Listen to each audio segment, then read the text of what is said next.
എന്തിനാ അപ്പൂന് പനി വരുത്താൻ നോക്കിയത്? എന്തിനാ? അമ്മയ്ക്കും അപ്പായിക്കും എന്നെക്കാൾ ഇഷ്ടം അപ്പൂനോടായിരുന്നോണ്ടാ.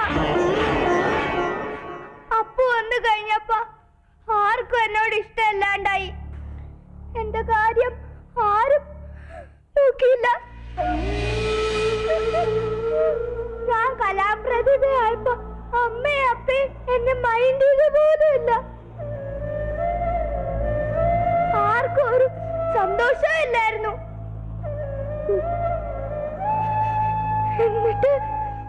എന്നിട്ട് ഞാൻ അമ്മയുടെ ബെസ്റ്റ് ഫ്രണ്ട് അല്ലാന്ന് പറഞ്ഞു.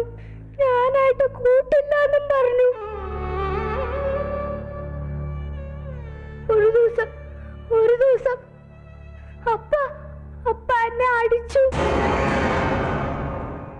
അപ്പ എനിക്ക് ദേഷ്യം വന്നിട്ടാ, ഭയങ്കരമായിട്ട് സങ്കടം വന്നിട്ടാ. ഞാൻ അറിയാ ചെയ്തതാ. Sorry sorry.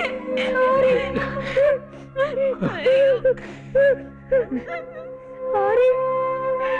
സോറി.